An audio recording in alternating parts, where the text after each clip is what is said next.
Uhlmann reporting for Katie Chats here at SMITHEE TV in downtown Toronto with writer-director Jeffrey St. Jules. How does it feel to be nominated for a Canadian Screen Award? It feels great. Yeah. Tell me a little bit about your short documentary.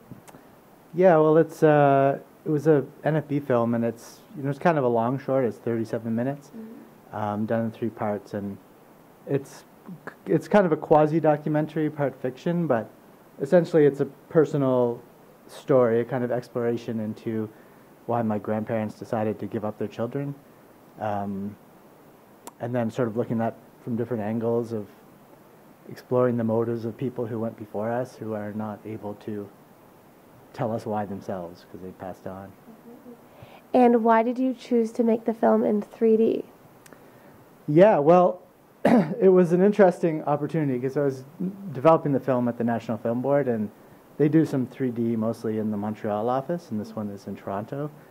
And they actually suggested 3D because the style of my films is usually a very visual, kind of handmade feel, but they thought it would be an interesting look in 3D. So, at first I was a little bit reticent, but then I started thinking about, we have this section in it which is interviews with real people talking about giving up their children for various reasons. So what actually really excited me about it was the idea of showing real people talking about their real lives and experiencing real emotions as they, talk about their lives and experiencing that in a 3D space. I thought that would be much more emotionally immediate, for people, like you feel like you're sitting there with them, and I think it worked. And then as we sort of went down, there's 3 different sections to the film, each is very different stylistically. So I got interested in playing with it with these paper cutouts. So you sort of have paper cutouts floating in space, and then it becomes like this porthole of memory, like the deep space, like you're looking into the past in a way. And I thought that was interesting in 3D space. And were there any technical difficulties with 3D? Yeah, we had a really strong stereographer working with us, Tim Dashwood. So he kind of took care of everything, and we didn't have to worry about too much because he's sort of a real guru who's been doing it forever. And yeah, so we had him, so we didn't have to worry about too much. I mean, there's definitely new things you have to get used to, making the film, shooting the film in 3D, but...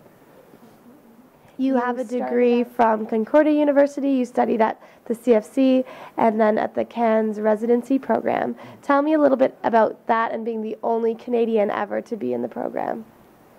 Yeah, the Cannes residence was a pretty neat thing. It was basically they put us up with 5 filmmakers from around the world for 4.5 months in Paris, and the idea is that you work on your script and you discuss and you get to know these other people from around the world to get different perspectives and everything.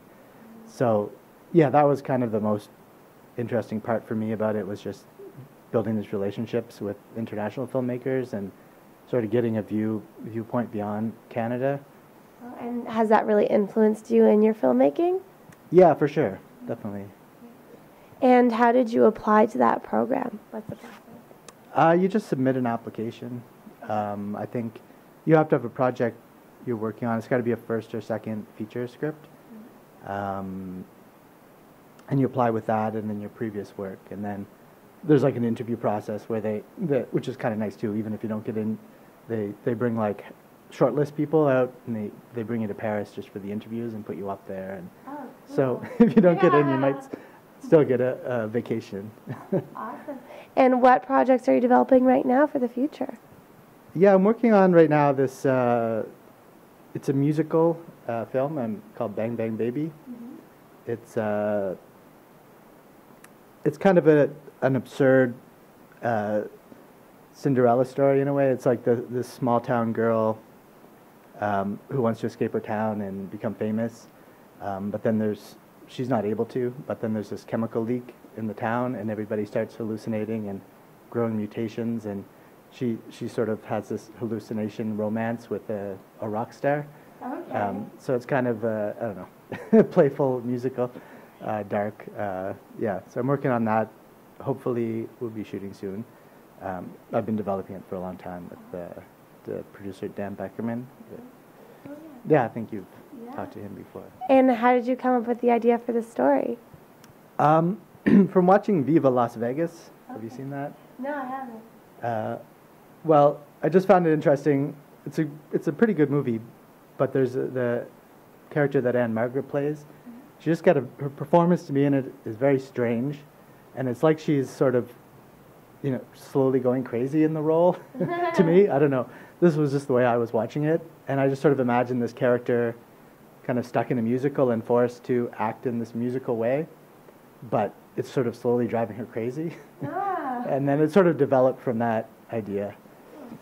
And where's the best place to find out more information on you and on your projects online? You can go to my website, just jeffreystjules.com.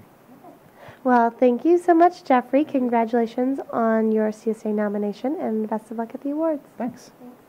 I'm Katie Uhlmann reporting for Katie Chats here at SMITHEE TV in downtown Toronto.